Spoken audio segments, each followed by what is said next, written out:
सुविधा दिल्या, आज संसार सेट देत आहे, भांडी देत आहे, काय वाटतं? आज महाराष्ट्र शासनाच्या कामगार विभागामार्फत व महायुती शासनाच्या वतीनं महाराष्ट्र इमारत व इतर बांधकाम मंडळाच्या वतीनं या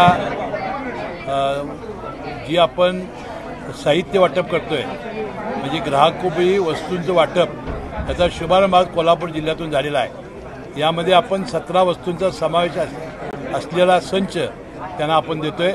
त्यामध्ये 30 नग देण्यात येतील। त्यामध्ये 4 ताट, 8 वाट्या, 4 पाण्याचे ग्लास, 3 पातेली, त्यानंतर झाकणासहित 2 मोठे चमचे, पाण्याचा जग, मसाला डबा, 3 डबे झाकणासहित, प्रेशर कुकर, पाण्याचा पीप इत्यादी वस्तूंचा जवळजवळ 9,000 रुपये किमतीच्या वस्तूचा संच आज नोंदणीत बांधकाम कामगारांना देण्याचं वाटतं। अमृत नोनी आर्थो प्लस ये एक प्रूवन फॉर्मूला है। इसमें मौजूद नोनी फल के गुण और आयुर्वेदिक जड़ी बूटियां शरीर को जरूरी पोषक तत्व देने के साथ साथ हड्डियों और जोड़ों के घिसने, उनमें होने वाले सूजन और दर्द को रोकने में मदद करता है। दर्द मुक्त जीवन के लिए अमृत नोनी आर्थो प्लस। आणि याचा शुभारंभ कोल्हापूर जिल्ह्यात झालेला आहे।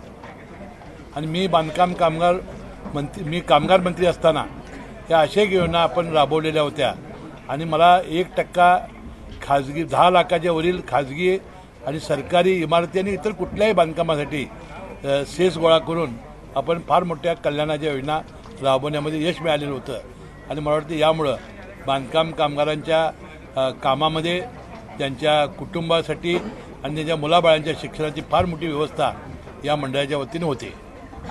मेडिक्लेम योजना बांधकाम कामगारांसाठी राबवावी कित्येक वर्षांची मागणी आहे। मेडिक्लेम योजना ही एक चांगली योजना होती आणि त्याचा या बांधकाम कामाने फार मोठा लाभ घेतलेला होता।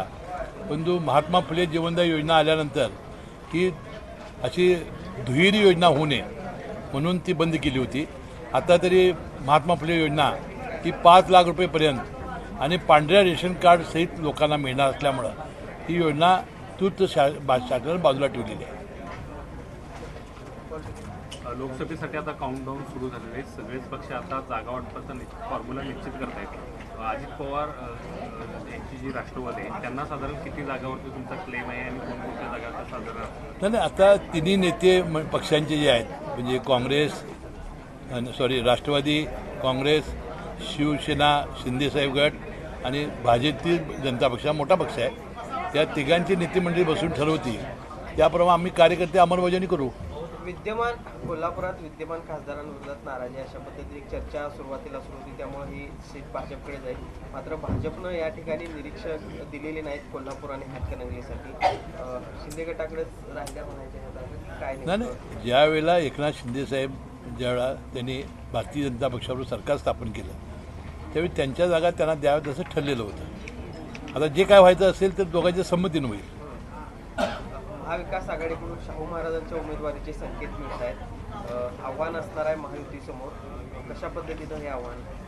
ठीक आहे, आता ते लोकांनी ठरवायचं आहे काय। आता महाराजांनी राहू नये असं आम्हाला सगळ्यांना वाटत होतं, ते सगळ्यांचा आमचा आदर्श होते। त्यांनी राजकारणात यावं का न यावं हा त्यांचा व्यक्तिगत प्रश्न आहे, लोकशाही आहे। परंतु आम्हाला वाटत होतं ते एक आदर्श स्थान असल्यामुळं ते तसंच राहावं अशी आमची इच्छा होती। 2009ला एक इतिहास झाला होता, त्याची पुनरावृत्ती आता होते। मंडलिक घराण्याच्या विरोधात राजघराण्याचा उमेदवार दिला होता आणि त्यावेळी पवारसाहेबच आग्रही होते। आता सुद्धा पवारसाहेबच हे सगळे गाठ मांडताना पाहायला। ठीक आहे, आता ते लोकशाहीमध्ये लोकांनी ठरवायचं असतं कुणाला निवडून द्यायचं, ते लोक ठरवतील। महायुतीच्या उमेदवारांची सगळी जबाबदारी ही आपल्या खांद्यावर असणार आहे। त्या पद्धतीनं कारण दोन्ही उमेदवार हे आपल्याला निवडून आणावे लागतील जर कोल्हापूर जिल्ह्यात। आता महायुतीच्या एका घटक पक्षाचा मी मंत्री आहे आणि महायुतीमध्ये आहे, त्यामुळे दोन्ही लोकसभेच्या जागा निवडून आणण्यासाठी आम्हाला जीवाचं रान करावं लागेल, हाडाची काढायला लागतं, पाणी करावं लागेल आणि दोन्ही जागा निवडून आणावी लागतात। जागांची अदलाबदल करण्यासंदर्भात काही चर्चा होत आहेत। आपले सहकारी धर्मराव बाबा आत्राम यांनी दावा केला आहे की भाजपकडून मला सांगितलं जातंय तुम्ही भाजपच्या चिन्हावर लढावं। नाही, ती माझ्याकडे काही माहिती नाही। शिवाजी आढळराव पाटील हे तुमच्याकडे येत आहेत अशा त्याची काही मला माहिती नाही। उद्या मुख्यमंत्री महोदयांनी इचलकरंजी शहराच्या पाणी प्रश्नाबद्दल बैठक बोलावलेली आहे आणि मला वाटते सर्वच नेत्यांना त्यांनी बोलावलेलं आहे। दुधंगा जे बचाव आहेत त्यांनाही बोलवलेलं आहे आणि इचलकरंजी पाणी व्हावं यासाठी जी समिती आहे त्यांनाही बोलवलेलं आहे.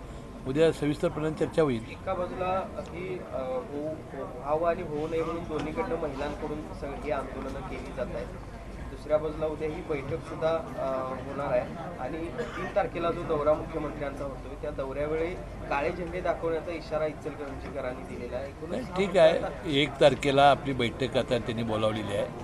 इचलकरंजी शहराला शुद्ध आणि भरपूर पाणी मिळावं पालकमंत्री म्हणून आणि महायुतीच्या सगळ्यात सरकारची शासनाची इच्छा आहे, त्यासाठी आम्ही प्रयत्न करू. कोल्हापूरच्या रस्त्याच्या संदर्भात आहे ते शिवसेनेनं काल आंदोलन केलं ठाकरे गटानं आणि प्रामुख्यानं तुम्हाला टार्गेट केलं.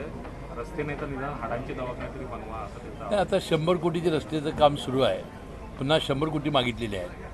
पहिल्यांदाच IRBचे जवळजवळ 50 किलोमीटर रस्ते झालेले आहेत. म्हणजे बरेचसे रस्ते आता पूर्ण होतील.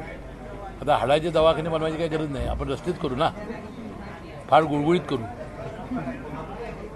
आणखी एक म्हणजे कोल्हापूर चप्पलच्या एक नेमका महत्त्वाचा निर्णय झाला की त्याला QR कोड द्यायचं की जे बनावटगिरी रोखण्यासाठी ते नेमकं कशा पद्धतीने. यापूर्वी कोल्हापुरी चप्पल हे फार मोठ्या प्रमाणात हे निर्यात होत होतं.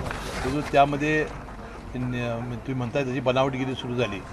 त्यामुळे आता त्यांनी त्याचं एक QR कोड करून एक चिप बसवायचं असं काहीतरी ठरलेलं आहे. ती नवीन टेक्नॉलॉजी आणलेली आहे.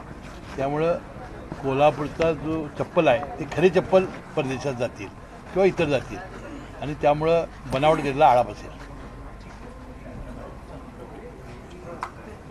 थँक्यू.